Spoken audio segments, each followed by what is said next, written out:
Good morning, good afternoon, good evening, whenever you are watching this video. Y'all, we made it to the last day of 2025. For those of you who have made it all the way through, look at us. What? We started out last year like, huh? Or this year, because it's still December 31st. I got to remember when we recording this, December 31st, right?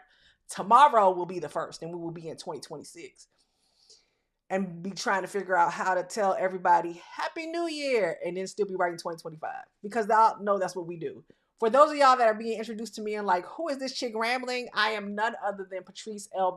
EA, aka the Tax Cop, and I am glad to be in front of you on the last day of 2025 just to say thank you. Thank you for looking at me in your mailbox for 52 weeks. Again, thank you for going over to YouTube and looking at some of these videos again and realizing, wait a minute, this was in my mailbox? I didn't even realize that. Or the second time I listened to it, it really stuck. So I thank you for that. I thank you for sharing the video with somebody else. I definitely do. I thank you for taking the time to figure out what I'm rambling about this week. And I thank you for those of you all who submitted a topic for us to be able to digest and make sure it was palatable so that we could put our own stank on it and deliver it in my tax cop way. So I thank you. I don't take it by happenstance that if just one person listens to it and say, I got it, I understand this a lot better than I did in the past, then we're cool to go, right? I think some of the best work actually ended up being when I ended up doing like mini sessions, especially the last part when I went into further detail to tell you about how to read a 1040. I'm really proud of the way that I break down a tax return so that people can understand and see how it relates to them personally and understand that they have a lot more control before we ever filed a tax return. Now, when it gets to tax season and I'm reporting on what happened from the year before, baby, it is what's in the documents. That's what it is. But knowing that if you have an idea of what your adjusted gross income is, what the cousin, a modified adjusted gross income says, or it could be, right? If you know how to use the IRS withholding estimator, if you know how to use some of the interactive tools that we talked about throughout the year, if you understand the difference between the queen, which is my AGI, and the king, my taxable income, and what's actually being taxed. And then you can go to them tax tables and be like, wait a minute. Then people say I owe them this, but I only paid them this. If I didn't pay them enough, I'm going to have to give them some more monies. Why? Because that's how that thing work. Period. That's how it worked. And if not, and I gave them a little bit extra change, then they're going to have to give me that money back. Now, the beautiful part about it is I tell most people, y'all know the issue or the thing with taxes is break it even, period. And break even for me is that you owe them $1,000 or less, or they owe you $1,000 or less. Why? Because if you got to go in your pocket, right, and you've done what you need to do, you got $1,000 sitting somewhere, or you can over a 4-month period find $250 to go on and pay them, and a little bit of interest and penalties that might be associated with that. So our goal is to get it to $1,000 or less so that we can, if we got to stroke them a check, it's manageable, and then we don't have to be like, oh, gasping for air. That's really what it is. Now, I've gotten this question that I think is a very viable question as we go into 2026. People are asking me, well, how do I know if I have the right accountant? How do I know if I have the right tax preparer? How do I know this? Well, you got to figure out what works for you. And the one thing I need you to walk away with is that accounting is relational. This is a relationship. Y'all like relational, but I thought it was debits and credits and addition, subtraction, multiplication, and division, like you said, Patrice. It is. It is very much so that, but it is also relational. Your financial statements tell a story. Your tax returns tells a story about what happened in your life the year before. Now, let's keep it straight. I ain't sleep with you last year. I ain't make you dinner last night. I got my own husband and my 4 kids and a dog. And we on a budget, okay? So, I need you to understand that what happened in your household is your business, but your accountant is somebody that you need to have some conversations and be a little bit more transparent and vulnerable about this aspect of your life. And I know it may feel uncomfortable, But the only way you're going to be able to adjust this aspect and find out if you have the right person is to determine if, and you'll hear people say it, if it's a good fit by understanding if they know what they're doing, right? And so some of us do paid consultations. Some of us do free consultations. That's not how you determine whether or not the person is the right person for you. You want to make sure that the person credentials exist. Now, that's not to say you should only work with a CPA, or you should only work with an EA, or that you should only work with a tax attorney. I'm not saying that by any stance at all. And I am an enrolled agent. There are some bomb people who do not have credentials that are out here doing a thing all day long and have an accountant degree, but just did not sit for the test and get the certification, whatever that may be. But they have tons of experience and they can out accountant me all day long. Trust me. They out here. I promise you they out here. Okay? Because experience is some of the best teacher. But some of the things you want to do when it comes to accounting and you're looking for a tax preparer is what strategy works for you. Is that person willing to talk to you after they prepare the tax return and have a discussion about how you can get in front of some situations in the future, right? That's tax planning. That's us being proactive. Tax prep and tax planning, two totally different things. You don't believe me? Go watch one of the videos where we break this thing down. Do not be trying to get over on people in tax preparation when you've paid for one service to get something totally different. They're two different engagements, and the conversations that happen in those are totally different, and what is exposed in there is not going to be the same thing that it is for Sandra, that it is for Susie. I can give you some generic things to be out on the lookout for, but when I sit down with your numbers, and I sit down with your goal, and I sit down with where you're trying to go, some of you all are like, I understand, Patrice, this is break even, but I don't mind holding on to the money because this is what I do with that money. And then I go ahead and I cash it in after I made money off of that money to go ahead and make the payment. If that's how you do it and that's your strategy and you've explained the strategy, cool. Some people are doing certain things in a certain way because they are trying to leverage programs that are out there for their families. I don't have a problem with that. That's a discussion that needs to happen. Right? Because I can tell you generically, if I'm looking at a tax table, that married filing jointly is usually going to give you a lower tax liability, right? You're going to have to withhold less in taxes. You're going to have to pay less in taxes. But that don't mean that's the right situation for you. Something else can be going on. You may need something totally different. And that's where discussions come in. And for a reason, right? And in some situations, you may be going through a separation. You may be going through a divorce. Certain things happen and your filing status impacts that. So this is where I say all of that is conversation. All of that is relational. And you need to find somebody that makes you comfortable enough for you to be able to share that aspect of your life with. Now, I know that for me, it makes it a little bit easier because I don't have conversations with every last one of my clients. But my tax organizer does the heavy lifting. It's 160 some questions in there. Not all of them apply to everybody.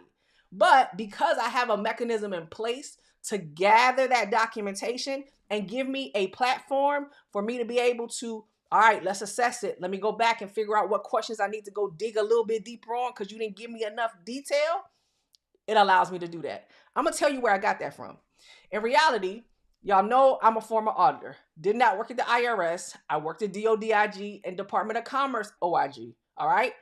And in the process of preparing to go out into the field to audit, after I've read criteria, we've done a workflow, we've had a kickoff meeting for the audit, we've actually gone through and flow charted it out and got their approval. I now have to go out and get interview questions from key personnel. And once I get those interview questions from those key personnel, I have a script that I'm using.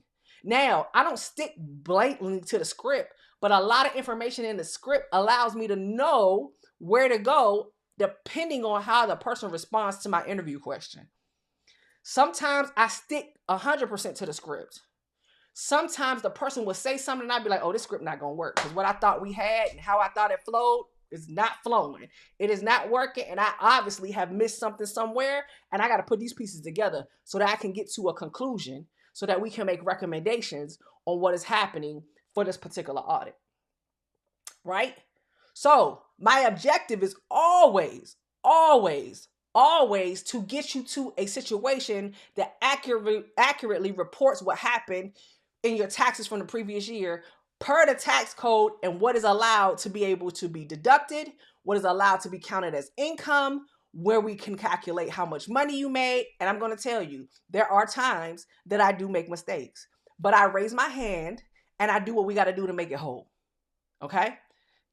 I have clients that will tell you, Patrice has paid them penalties. Patrice has paid this because when it was her mistake, she was like, that's on me. My bad, y'all. Let me take care of it. It don't feel good. I might have misinterpreted something. I could have been moving too quick. I might not have, my team did something and I said, yep, we did that right. And as the checker, I just did not check it right. Or I was thinking something else. But I can raise my hand and be like, nah, this is how we make this better. And now this is what I got to do to make you whole.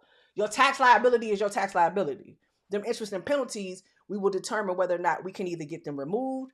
Are you the one paying them because of something you didn't do? Or is it something that we misinterpreted and I got to come off and stroke you a check to make you whole so that you can pay those? And I've done that. Okay. So you're looking for somebody who has integrity, who understands what's going on, who is able to answer your questions. One of the ways that you can kind of sift through the wheat is there's called an annual filing. What does S stand for? I know the P is program. I can't think of what the S stands for, right?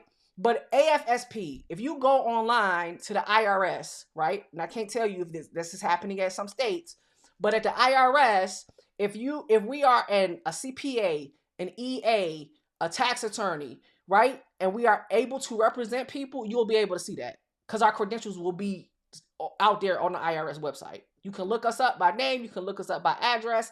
You can look us up by zip code, and they'll give you an idea and be like, yep, she registered. Yep, her stuff on file. They got our fingerprint because they got to get our fingerprints, right? So they got our stuff. But then we have the annual filing. I cannot think about what the S stands for, program, where you have non-credentialed people, and you have a lot of us credentialed accountants, our tax professionals, that'll do the same thing. Right? Because there are some tax attorneys that are not accountants, right? At all. They are attorneys. So you'll have something like that happen, as will be in both. So that's a starting point. But then there are certain states, I live in Maryland, right? Where if you're not credentialed, meaning you're not an EA, you're not a tax attorney, you're not a CPA, then you have to take a test in Maryland, and then you have to actually go into the licensing, DLLR, and actually register as a tax preparer in that state to be able to do that. So there's different states that have that as well, right? So you can look them up at the state level. You want to make sure you're working with somebody, if you have to file a state tax or multiple state taxes, that they're familiar with those state taxes. So don't be afraid to ask that person that. As well as you may want to ask level of experience. Years of experience sometimes gets you some great stuff. Right? Because some of us got some great stories. We've been through some great things, right? Just things that we've seen. And sometimes it's not just experience of number of years that you've been doing it, but have you ever, because I have people who ask me, have you ever worked with a client that is a foreign, is foreign, but they're a U.S. citizen? So you have to learn with the foreign earned income credit.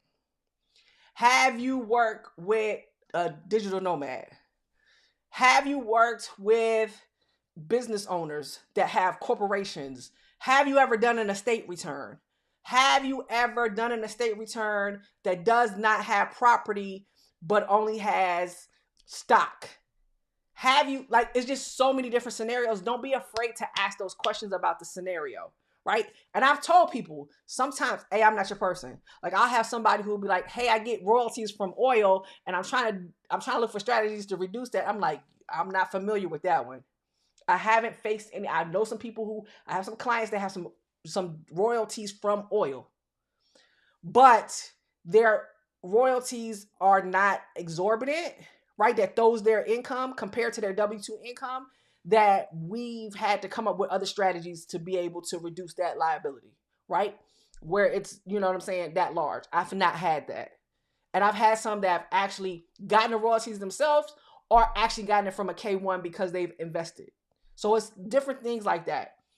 From an accountant standpoint, there is a difference between an accountant and a bookkeeper, in all honesty, right?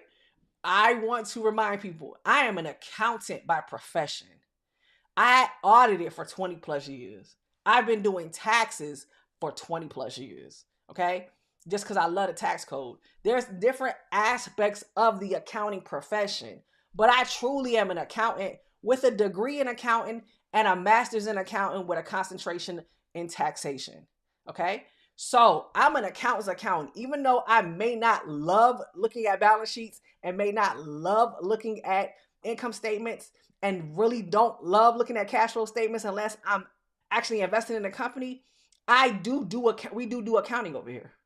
We do. Now we don't have a lot of accounting, right? And we're very particular about if we're doing full service accounting, which we are not. But I can make a recommendation to a firm that does full service accounting where they're doing modified accrual, they're handling payroll, they're paying the bills. Like, it depends. And you'll have some bookkeepers that do that too. So it's actually finding out what your needs are and taking the time, whether the consultation is paid or not, and figuring out if you are a good fit so that they can clearly understand what it is that you need. And then you can understand what they offer. And then you can determine if what they're offering fits your budget that you have allocated for those services. I'm going to say this again. You need to take the time. This is why accounting is relational. You need to figure out what it is that you need so you can articulate that to that accountant or that team, determine whether or not they have what you need so they should be able to articulate what they can provide you or not provide you. And then you need to determine for the services that they can provide, are they within your budget that you set aside to handle this aspect of your life, your business, etc. So conversations got to happen. And I'm not going to promise nobody the world. And I definitely ain't going to promise nobody that I'm quick, fast, and in a hurry, and you want me to do a year's worth of stuff in a short period of time. It ain't going to happen. Accountants are meticulous. Some of us are faster than others because of how we leverage accounting and technology and software. When I say accounting software, right? And some of us have been experienced in certain types of things because of what we've been exposed to. So therefore, we can move a little faster in certain areas than others. You want somebody to tell you the truth. If I can't do it, I'm going to tell you I can't do it. But if I have somebody, let me check to see if I got a referral for you. And I want you to also finally remember that your accounting and tax professional should not be giving you investing advice unless they in a series 6 or what is it? Series 6, 65, 66, whatever, right? Financial planner series where they actually can do stuff like that. Because you got some accountants that are actually financial planners as well. Or you have accountants that are actually selling life insurance as well. I don't do that over here. Now, do I got some referrals? I do. But I don't personally do that. And I don't have a problem telling you that. A, that's outside the scope or realm of number one, my engagement. Number two, my services. I'm not trying to go to jail. I have insurance over here, but I'm not trying to use it. And then finally, I would say that you want to make sure the person has some business insurance, errors and omissions at least, right? Because if anything go left and you arguing with somebody, you want to make sure that they are legit set up the way they should be set up. And you, as a business owner, if you are, want to make sure you have that set up as well. You need to think about general liability insurance. You need to think about errors and omissions insurance. You need to think about workman's comp insurance if you have employees.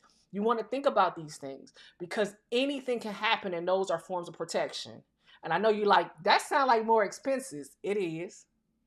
It is. But I want you to plan accordingly, right?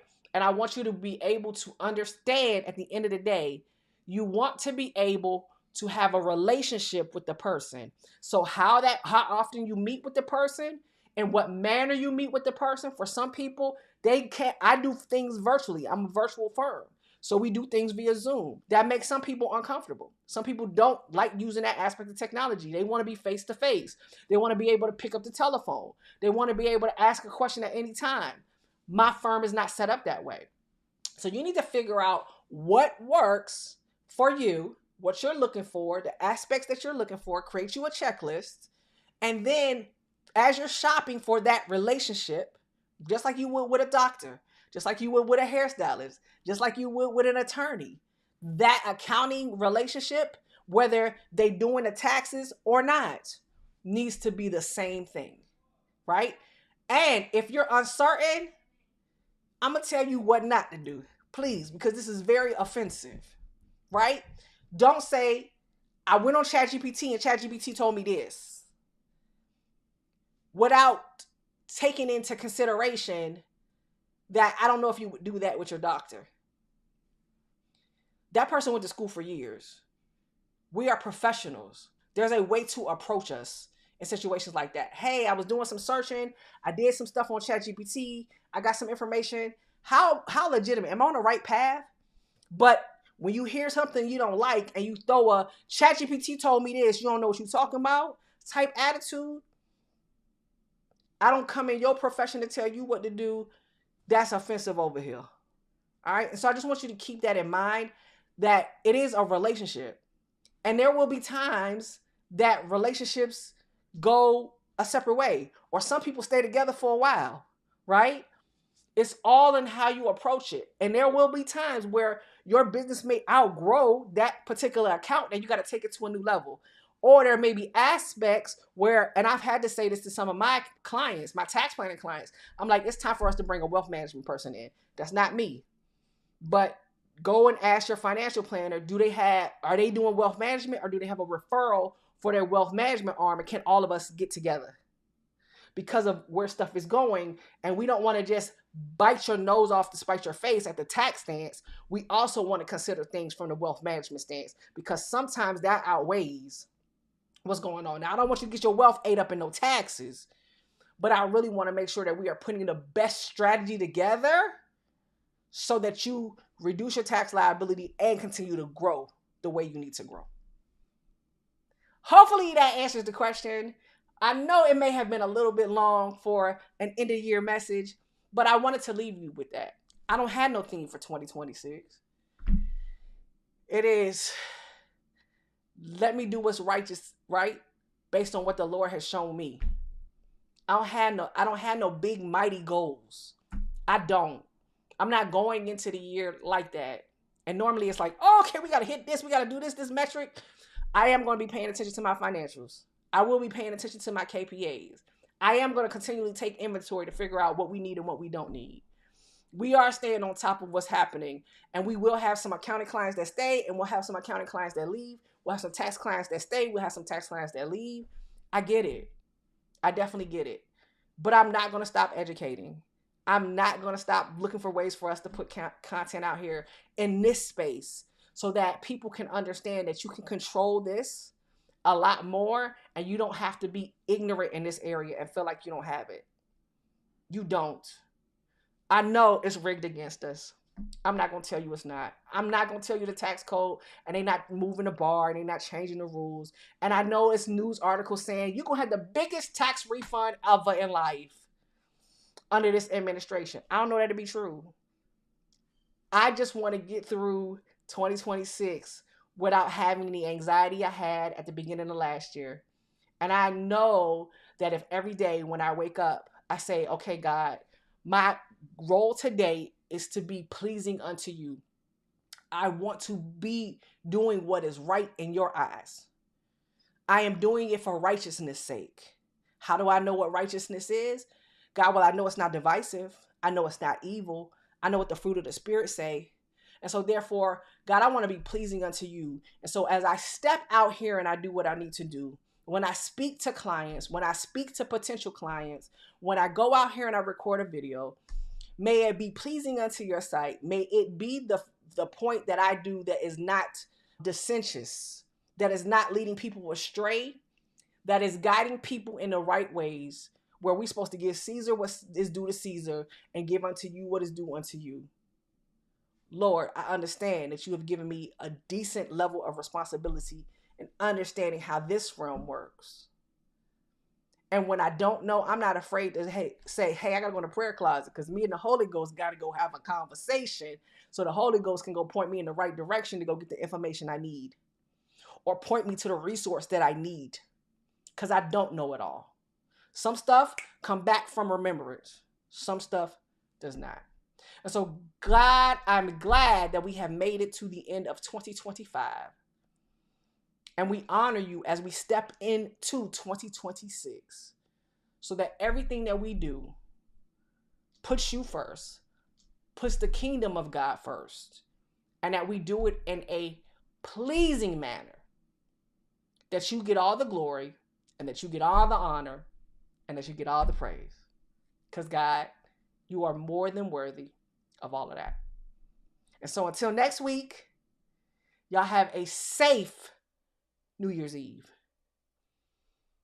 and step into 2026 looking for what it is that it is you're supposed to be doing to make the world a better place.